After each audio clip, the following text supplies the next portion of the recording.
kitab Riyadhus Shalihin yang kemarin selama Ramadan dan Syawal kita tahu sementara. Alhamdulillah malam hari ini kita bisa kembali mengikuti kajian kita yang insya Allah malam hari ini akan disampaikan langsung oleh guru kita Mukarram Kiai Sultan Mustafa dengan kajian bab malam hari ini, itu bab ke-248, itu zikir pagi dan sore.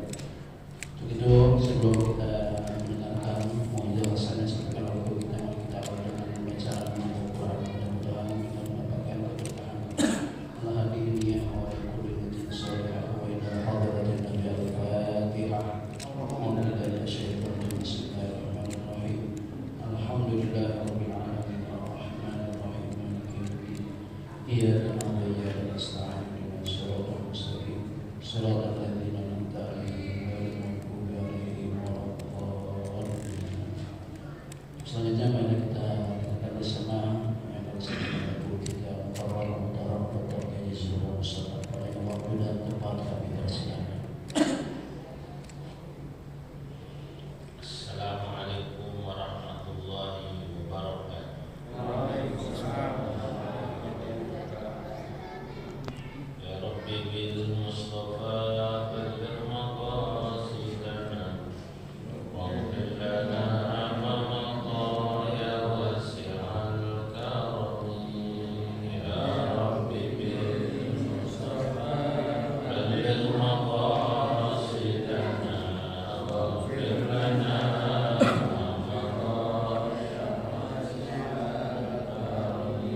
مولاي صل وسلم دائما أبدا على حبيبك خير الخلق كلهم يا مصطفى بلغ مقاصدنا واغفر لنا ما مضى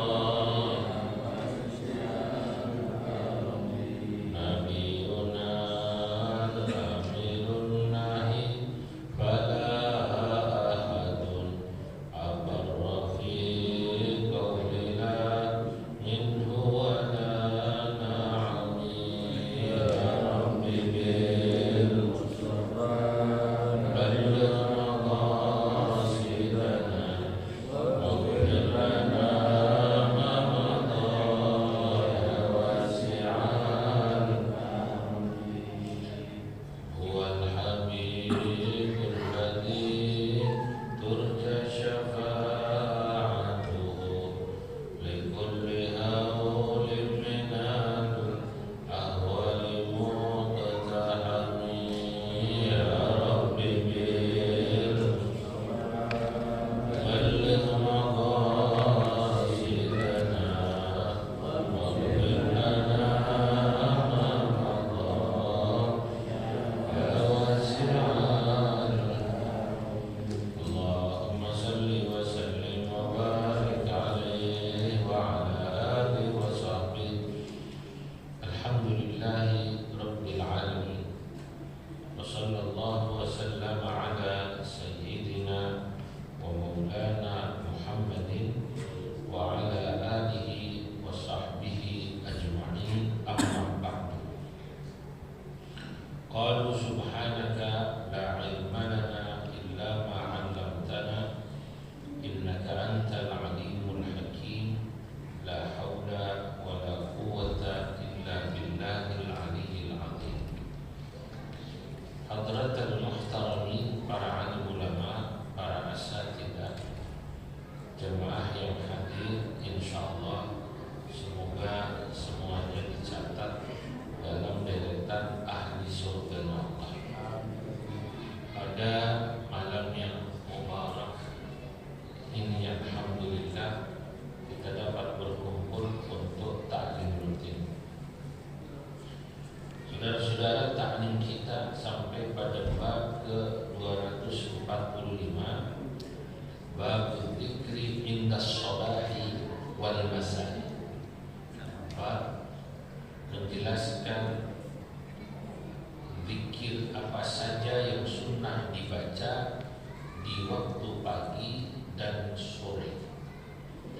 Namun sebelumnya, marilah kita awali taklim ini dengan pembacaan Ummul Quran untuk pengarang kitab ini, agar Allah Subhanahu wa Ta'ala memberikan kita keberkahan umur, ilmu, rezeki dan keturunan yang soleh-solehah.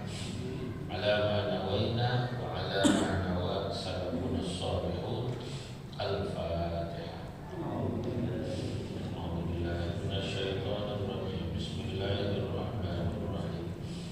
Alhamdulillahi rabbil alamin, arrahmanir rahim, maliki yaumiddin. Iyyaka na'budu wa iyyaka nasta'in. Ihdinas siratal mustaqim. Shiratal ladzina an'amta 'alaihim ghairil maghdubi 'alaihim waladdallin. Bab dzikri inda shabahi wal masa. Bab menjelaskan keutamaan dan bacaan zikir di pagi dan sore hari. Zikir kita sudah tahu apa maknanya. Zikir diartikan oleh para ulama adalah amalan-amalan baik yang biasa dilakukan secara rutin. Itu makna zikir secara umum.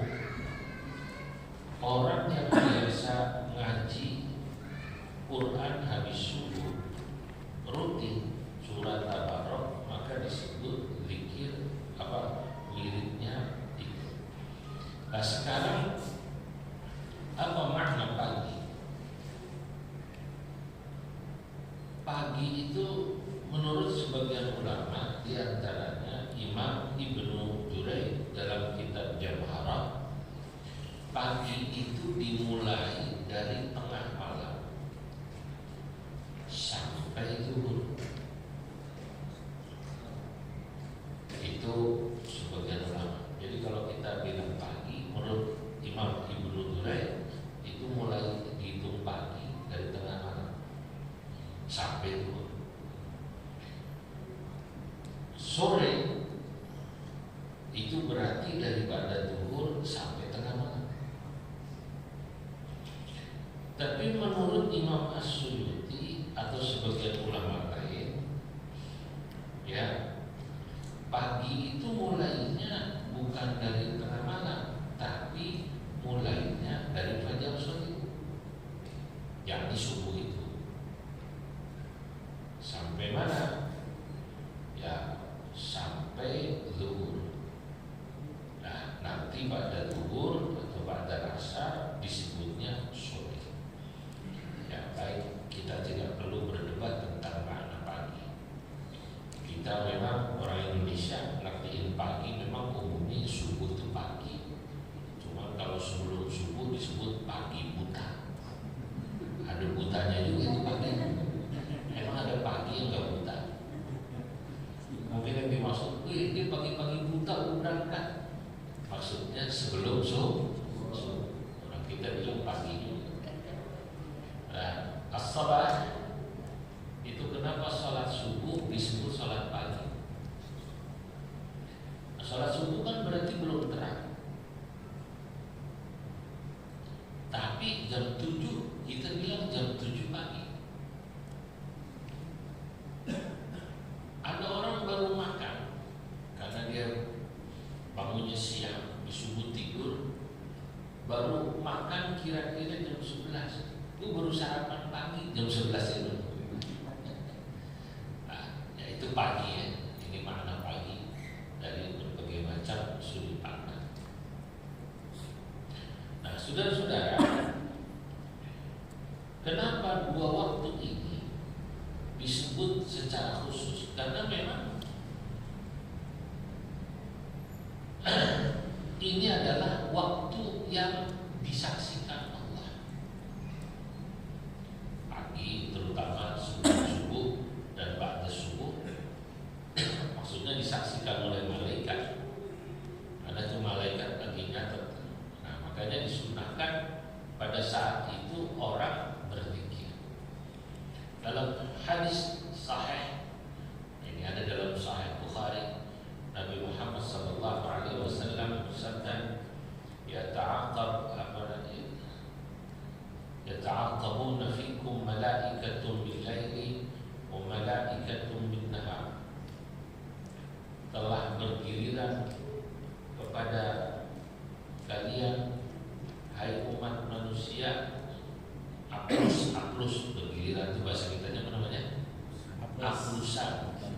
di antara kalian dua malaikat, malaikatun billail, sip siang, sip malam, wa malaikatun bin nahar, dan sip siang.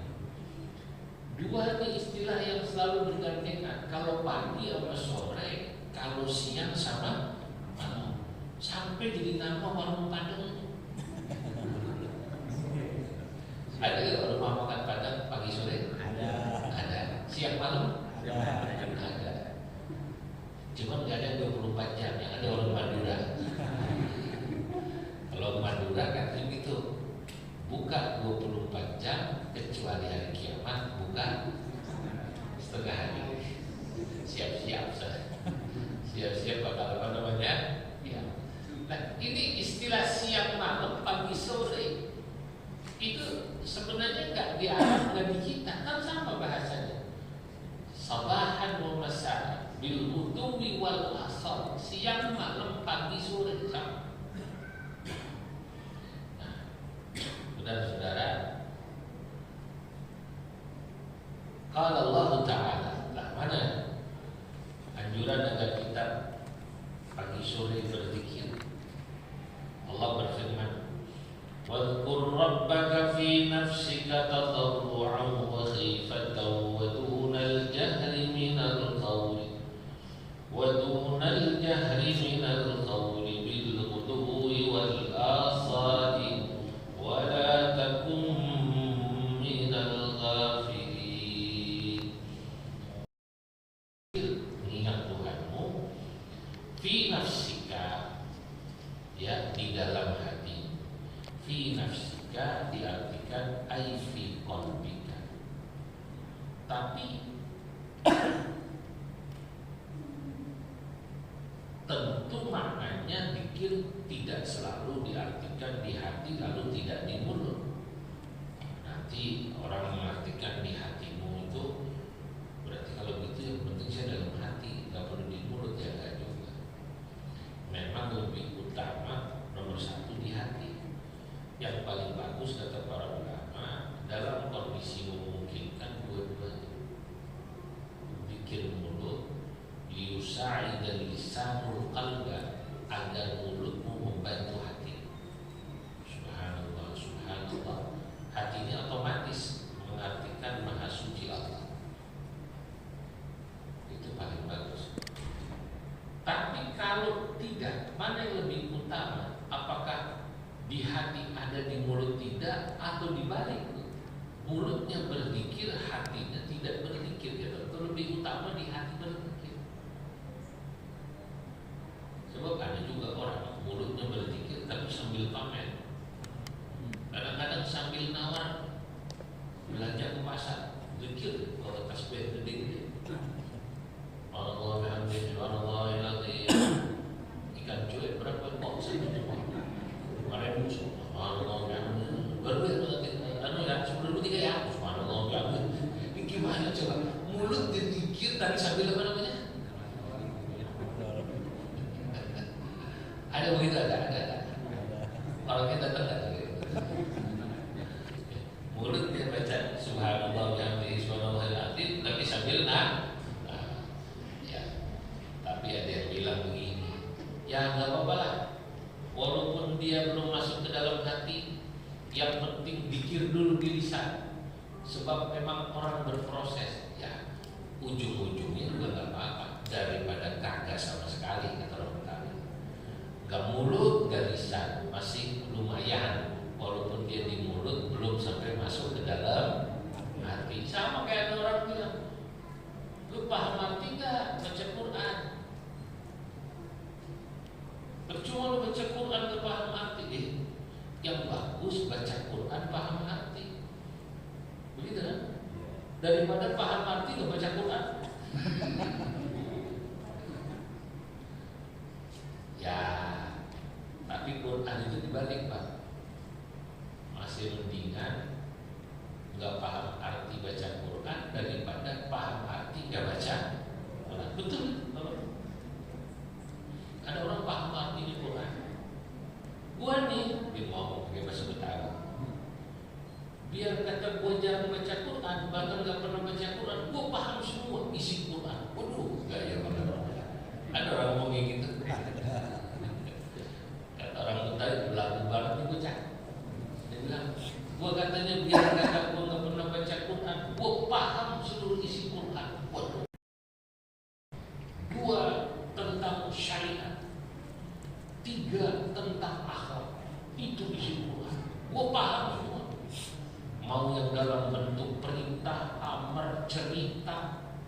semua isinya nggak jauh dari tauhid, syariat, kemudian apa tadi? Cuma 3. Cuma kadang-kadang bentuknya cerita. Tapi jelasin fikih. Contoh kata dia, lu lihat tuh cerita anaknya Nabi Syuaib yang dia lagi ngomong kambing, ketemu sama Nabi siapa namanya? Musa.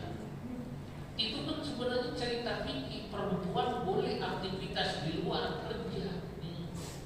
Cuman dalam bentuk itu. Gua biar nggak baca Quran tahu artinya, boleh tahu juga di dalam.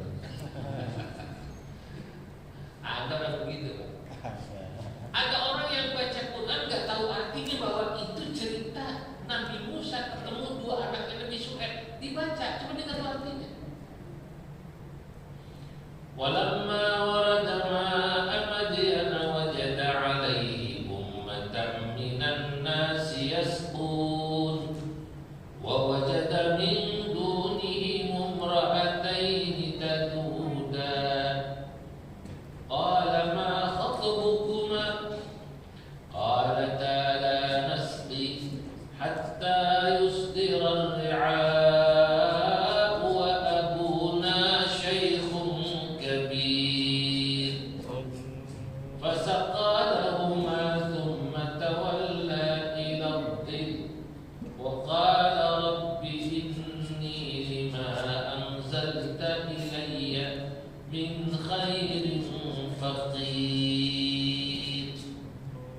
dia baca.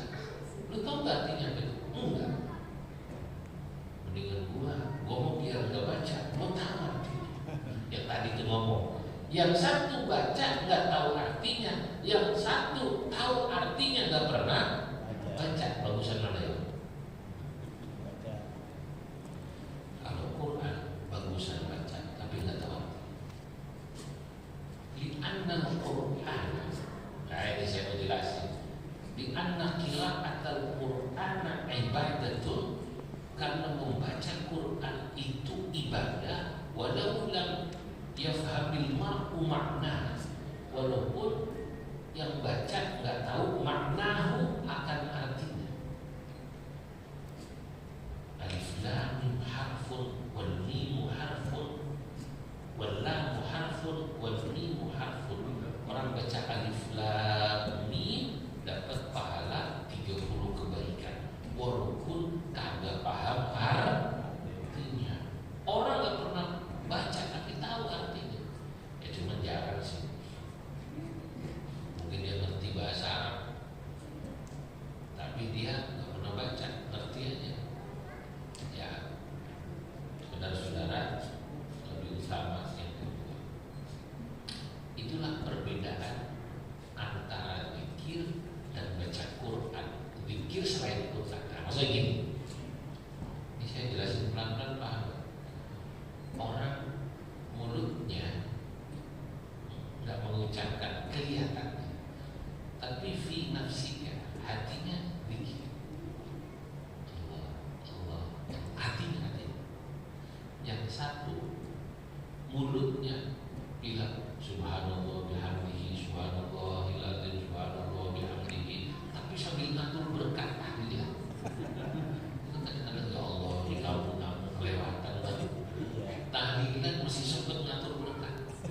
Subhanallah bihamdihi subhanallahil azim subhanallah bihamdihi subhanallahil azim. Sampai imamnya takut gak kebagian, dia nunjuk subhanallah subhanallah tangan ini. Aduh, kayak gak ada waktu lagi aja itu bagi berkat.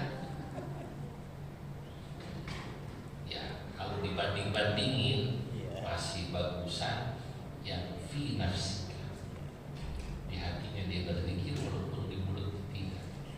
Kalau ditanya pasti yang lebih utama zikir itu di mulut dibaca, di hati dia apa namanya? Diartikan. Quran di mulut dibaca, faham arti. Cuma jika dibalik, mana lebih utama? Baca Quran gak paham arti dengan gak baca tapi paham arti, bagusan baca Quran gak paham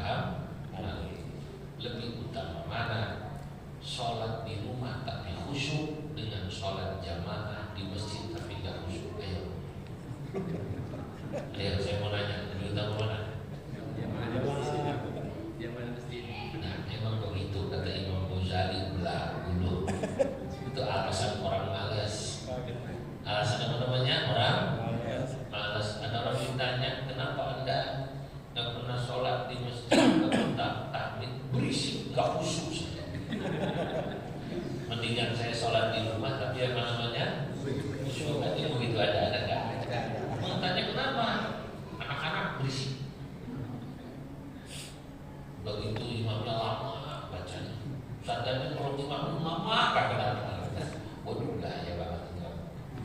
Saudara-saudara, inilah dia nggak tahu ya, sholat jamaah itu ada unsur syiar. Di samping itu, saudara-saudara, kalau dia bilang katanya, kalau saya di rumah bisa khusyuk, kalau di masjid nggak bisa khusyuk, dijawab oleh para ulama, satu, mohon maaf nih, itu serigala lebih gampang ngambil kambing yang lagi sendirian atau lagi rame-rame. Iya. Begitu dia mau ngambil yang rame-rame, dikeroyok dia. Betul nggak kira-kira? Nah, orang kalau lagi sholat jamaah, ngaji berjamaah begini, setan agak bingung. Mau ngegoda orang tua yang misalnya pas mau ngegoda anak muda, wah pas anak mudanya khusyuk. Waduh, susah, anak muda tapi khusyuk. Geser, mau ngegoda anak orang tua, pas orang tua yang mau digoda, sholatin antum, kan percuma juga digoda.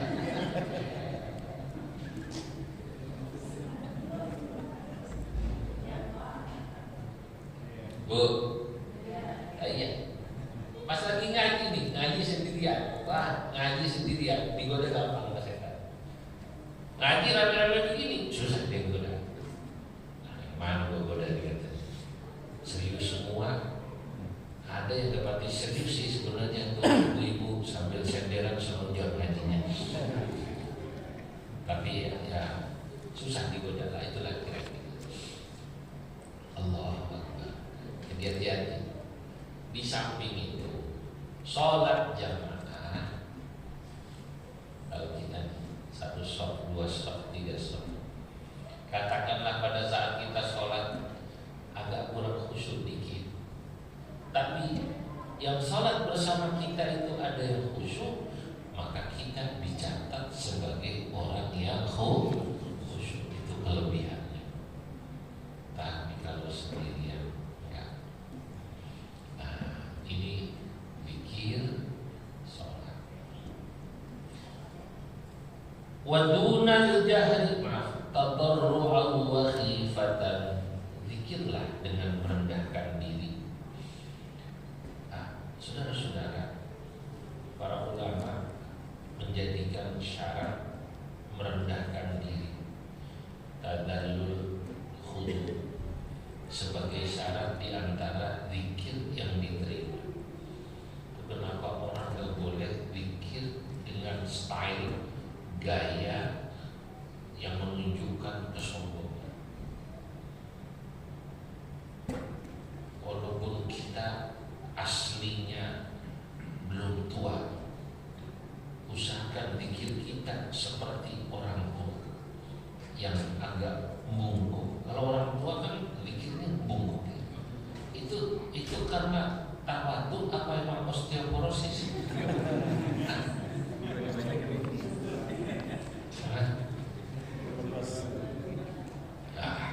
Itu malah tadarruan.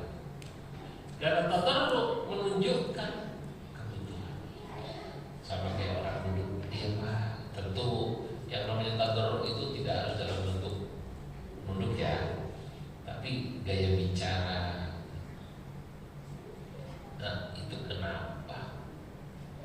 Ya, di antara tadarru itu cirinya agak pelan. Sama kayak ada orang yang minta sumbangan, gayanya kayak merintah. Bang, ente kan kaya, bantu dong masjid. Gue cuma ngingetin doang nih. Lu ntar kalau gak nyumbang masjid, lu ditanya di akhirat sama Allah. Ada orang digituin lah sama panitia pembangunan masjid, nyumbang gak dia kira-kira? Nyumbang tapi kesel. Mas, lu kirim yang lain deh dengan dia panitianya gitu. Kalau dia datang gua ngasih dikit, kalau yang lain gua ngasih banyak. Nah, yang lain ngomongnya lebih tawadhu, tadarru. Pak Haji, insyaallah semoga sehat ya. Ini atas nama panitia masjid kita lagi butuh doa di sini. Semoga Pak Haji bisa bantu. Oh iya. Lah, Jadi ngomongnya tuh sopan. Ini masalah tak berubah. Coba ini lagi musim korban, lo pengurus masjid nawarin korban sopan, Assalamualaikum. Jamaah ini di WA, di grup atas nama pengurus kami mengajak korban. Kalau sapi urunannya, kalau bapak mampu, bagi yang mampu satu sapi sendiri, yang tidak mampu satu sapi, tapi rame-rame berapa namanya? Bertujuh, kan gitu kan? Kalau korban ini, ini satu bagi yang mampu, 7 bagi yang bisanya 7, kan gitu kan? Nah, sopan. Oh iyalah. Yang satu cuma kirim WA-nya cuma gambar doang. Kan lagi rame kan gambar. Sapi satu bagi yang mampu, bagi tidak mampu 7 bareng-bareng. Ada yang di bawahnya gambar perempuan Pak bagi yang berani. Ada begitu ya? Paham itu maksudnya? Saudara-saudara. Nah, wa khifatan, dan berzikirlah dengan khifah.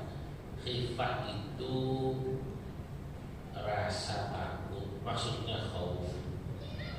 Khauf itu maknanya dibarengi rasa takut, khawatir bahwa dirinya itu banyak dosa. Artinya sambil berharap. Sebab ada orang yang pikir kayak butuh-butuh, nggak butuh Pak. Tolong ya Pak, bantu saya. Itu kan namanya dibarengi rasa khauf. Ada orang bilang, lu bantu syukur kagak, nggak apa-apa Pak. Beda dengan kalimatnya. Nah, pikir pada Allah harus dibarengi seperti ini, rasa khauf.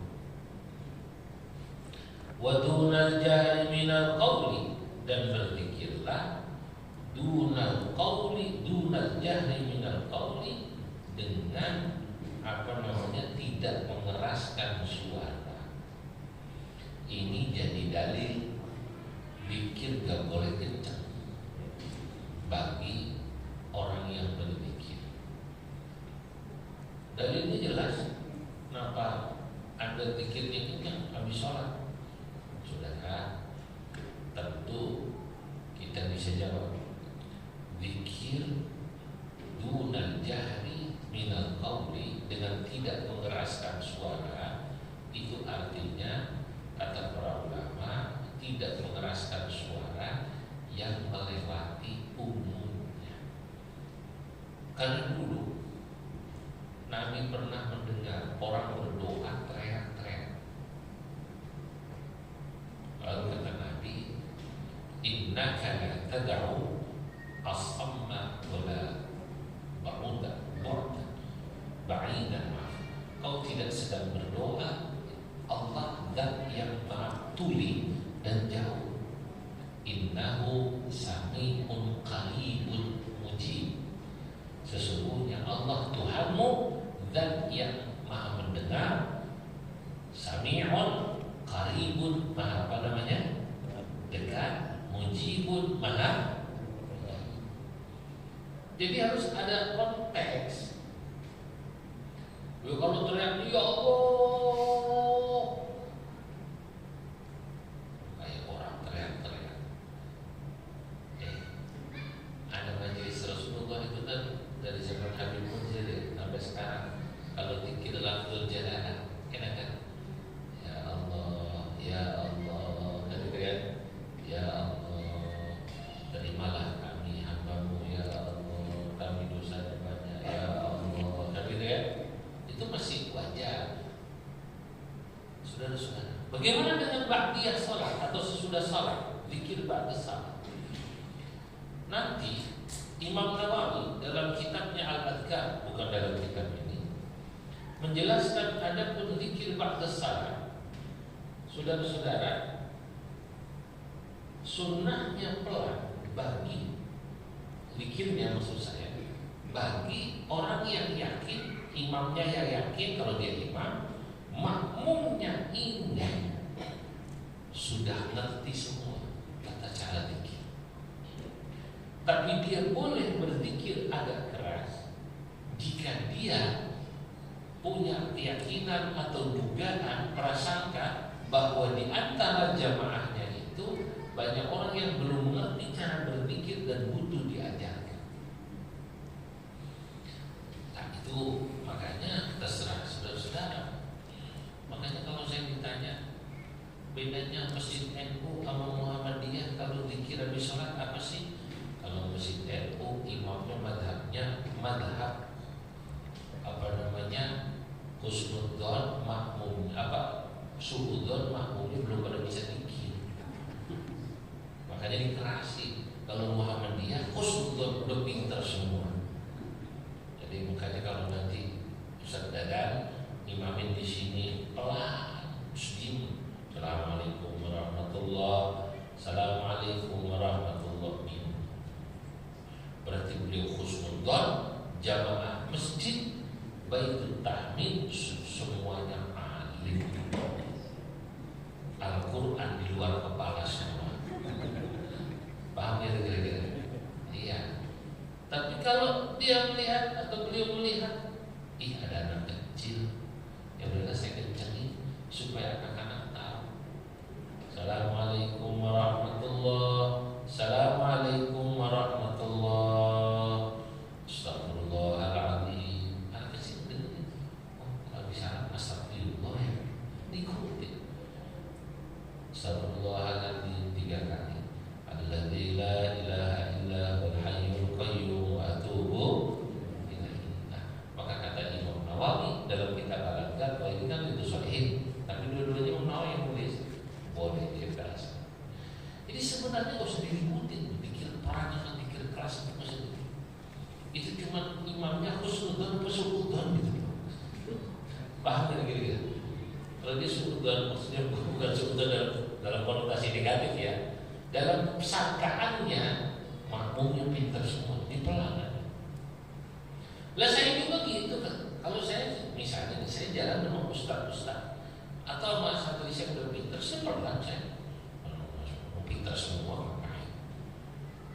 Tapi kalau di masjid memang sebaiknya dikerasi. Kenapa? Ngajarin jangan anak-anak kecil. Tapi kerasnya dunal jahri, tetap pakai ayat ini. Jangan keras yang melewati batas. Apa keras yang melewati batas? Ini menarik. Keras yang melewati batas, mau zikir di masjid, mau zikiran di luar pada saat acara-acara yang kira-kira menurut ukuran umum mengganggu lah itu. Ukuran mengganggu ya akhirnya lebih tahu. Mohon maaf. Di kampung sebelum subuh biasanya ada qiraat namanya. Qiraat itu ayat Quran dibaca. Betul ya? Atau tarhib. Sebelum tarhib qiraat dulu. Saya dulu di pondok di Kajen. Katakan misalnya subuh jam 4:30. Jam 4 ayat Quran udah dihidupin. Tabarakallazii biyadihil mulku wa huwa ala. Siapa yang baca? Kadang-kadang Ustaz Muhammad, kadang-kadang Ustaz Hawasi. Dulu saya jadi santri, ulama membahas ini dalam forum Bahsul Masail, tahu ya? Saya ikut itu. Ganggu nggak katanya? Dunal jahri, keras ini ganggu nggak? Kalau ganggu, ulama akan mengeluarkan fatwa, nggak boleh.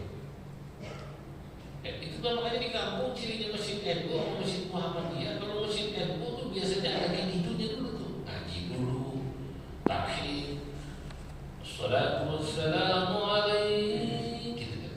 Nah, kalau di sini kan langsung ada nih. Masjid komplek ini sih bukan masjid NU Muhammadiyah. Ya, langsung ada. Di kampung ada gitu dulu Pak. Waktu itu ini dibahas karena takut mengganggu. Ternyata di kampung nggak gabung, sebab mereka petani, mereka pedagang pasar. Kalau nggak pakai ngaji kayak tadi, mereka kesiangan ke pasar, nggak sempat siap-siap. Mereka kesiangan pada saat siap-siap nanti ke sawah. Mereka malah senang karena di kampung tidurnya sore. Orang kampung jam 9 udah sepi, nggak ada tukang nasi goreng lewat, tidur orang. Nah, makanya keras atau pelan, mengganggu atau tidak, dikembalikan kepada kearifan lokal.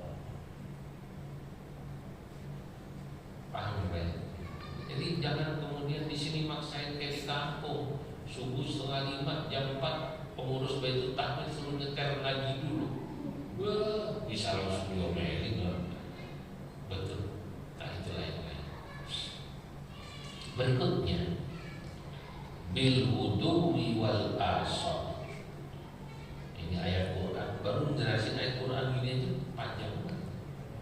Bil wudu'i wal asar, zikirlah di waktu pagi dan sore, sabahan wa masa'an, wala takun minal ghafilin, dan janganlah kau termasuk orang yang lalai.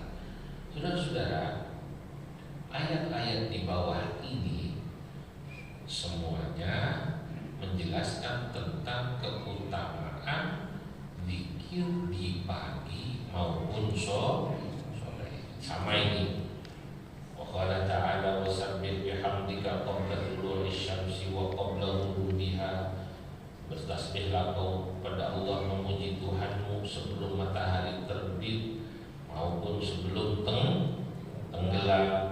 Wa qala ta'ala, Allah berfirman, wasabbih bihamdi rabbika bil 'ashyi wal ibkar. Sama, bertasbihlah memuji Tuhanmu di waktu pagi dan sore. Sama ini. Qala ahlul lughah al-masyiyu al-'ashyu ma baina zawali syamsi wa qabla ghurubiha. Sore itu habis zuhur sampai sebelum maghrib. Qala ta'ala, Allah berfirman, fi buyutin adinallahu an turfa'a wa yudhkar fiha ismuhu. Di rumah-rumah Allah, maksudnya di masjid. Ada lagi fi buyutin, mengartikannya di rumah-rumah, bukan di masjid. Adinallahu an turfa'a wa yudhkar fiha ismuhu yusabbihu lahu fiha bil ghuduwi wal asal. Ada orang yang berzikir di rumah-rumah, baik rumah Allah maupun rumah-rumah mereka, yang nama Allah diagungkan. Mereka bertasbih kepada Allah bil ghuduwi wal asal, di pagi maupun sore. Rijalul la tulhihim tijaratun wala bai'un an dzikrillah. Di sana ada orang-orang, rijalun walaupun makna artinya laki-laki, tapi di sini maknanya mau laki mau perempuan. Cuman ulibatil tadzkir, nama laki-laki dimenangkan, tapi sesungguhnya di sana termasuk juga perempuan. Nah, wa qala ta'ala, dan Allah berfirman, inna sakharna al-jibala ma'ahu. Kami menguasakan gunung ma'ahu, bersama manusia, yusabbihna, yang gunung saja bertasbih kepada Allah bil 'ashyi wal isyraq, di waktu sore dan di waktu syuruk. Masya Allah. Ya, di waktu sore dan waktu apa namanya? Syuruk pagi.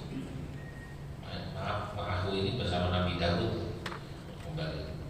Saudara-saudara, ini semua ayat. Fahadhil ayatu, ini semua ayat,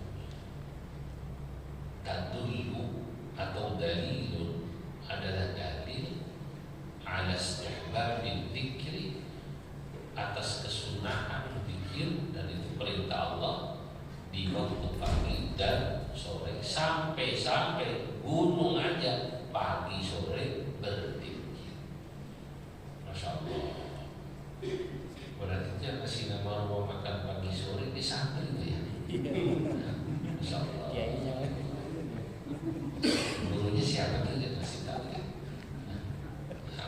siang malam ada juga? Rumah makan siang malam. Iya. Ya. Sekarang hadisnya kita baca.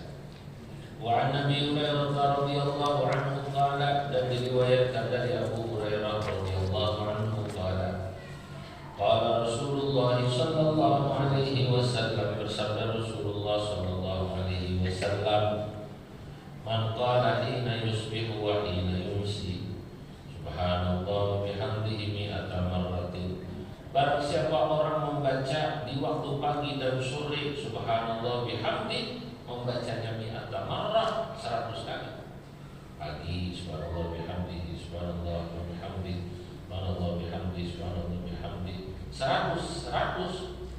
Lam ya'ti ahadun yaumal qiyamati, maka dan kemudian tidak ada orang yang datang dengan dirinya, mengalahkan dirinya bi afdhala mimma ja'a bihi, dengan membawa yang lebih utama darinya, illa ahadun qala mithla ma qala auzada, maaf, lam ya'ti ahadun yaumal qiyamati afdhala mimma ja'a bihi, maka orang tersebut, kata Nabi, sungguh telah datang membawa satu amal yang luar biasa. Tidak ada orang yang amalnya melebihi dirinya, kecuali orang itu membaca lebih dari apa yang dia baca. Saudara-saudara, riwayat Muslim, hadis riwayat Imam Muslim. Nah, subhanallah bihamdi, subhanallah bihamdi, ini amalan zikir yang diajarkan, disunnahkan oleh Nabi Muhammad sallallahu alaihi wasallam. Pagi 100, sore 100. Subhanallah bihamdi, subhanallah bihamdi, subhanallah bihamdi. Nah, nanti tentu setiap nanti hadis lain ada lagi ajaran yang lain, tapi satu dengan yang lain tidak bertentangan, bahkan saling melengkapi. Wa anhu qala, tambah satu lagi hadis, dan masih dari Abu Hurairah radhiyallahu anhu qala, ja'a rajulun, datang rajulun, seseorang, ila Nabi sallallahu alaihi wasallam, kepada Nabi Muhammad sallallahu alaihi wasallam. Faqala ya Rasulullah, kemudian orang itu berkata pada Nabi, ya Rasulullah, ma laqitu min aqrabin ladaghatil bariha. Kata orang itu, ya Rasul, mengapa aku bertemu dengan kalajengking kemarin, saya kepatok kalajengking ya Rasul. Qala, Nabi menjawab, amma qulta hina amsayta a'udzu bi kalimatillahi tammati min syarri ma khalaq lam tadurruka, rawahu Muslim. Kalau kamu setiap sore membaca a'udzu bi kalimatillahi tammati min syarri ma khalaq, aku berlindung kepada Allah dengan membaca kalimat yang sempurna dari segala makhluk yang buruk. Maka kalau kau baca itu, a'udzu bi kalimatillahi tammati min syarri ma khalaq, saudara-saudara, kata Nabi, lam tadurruk, maka insyaallah kalimat itu, a'udzu bi kalimatillah, itu zikir itu tidak akan membuatmu mendapatkan madarat. Saudara-saudara,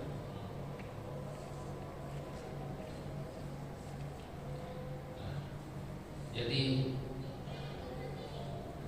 orang ini lagi cerita sama Nabi, ya Rasulullah, kemarin saya dipatok kalajengking ya Rasulullah.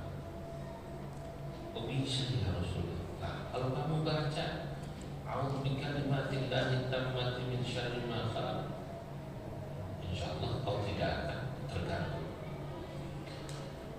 Wah, Muslim, hadis riwayat Imam Muslim. Saudara-saudara, ini yang oleh para ulama bacaan sering diajarkan. Kalau kita katanya mau melewati satu negeri, satu kampung yang berbahaya, selain kita membaca doa, Allahumma inni as'aluka khairaha wa khairu ma fiha wa na'udzubika min syarriha wa syarri ma fiha, Ya Allah, aku minta segala kebaikan dari negeri tempat ini. Selain itu, bacaan yang membuat kita insya Allah akan aman adalah bacaan ini. Apalagi tempat-tempat udah serem. Dulu zaman saya masih kecil belum turun di stasiun terminal Pulau Gadung. Saya udah pulang dari pondok sendirian dari mulai kelas 1 SMP. Sendirian. Kelas 1 SMP kan 13 tahun. Berani. Saya aja sekarang bayangin itu melepas anak saya mungkin bingung. Tapi dulu berani. Ya saya berangkat juga sore sendirian aja. Mulai udah kelas 2 udah gede. Bawa tas. Ya mungkin karena tadi pikir-pikir yang diajarin itu di pondok, di rumah, di masjid membuat pede, pakai pensil. Preman juga kayaknya tahu kasihnya atau nggak berani, nggak tahu juga. Nah, masa mereka ada duitnya gitu. Iya. Tapi yang lain banyak orang tuh tenang di stasiun Pulau Gadung tuh tenang. Hatta termasuk terminal Pulau Gadung sama terminal Priok terkenal tuh. Saya turun terminal jam 3 jam 4 turun aja. Iya.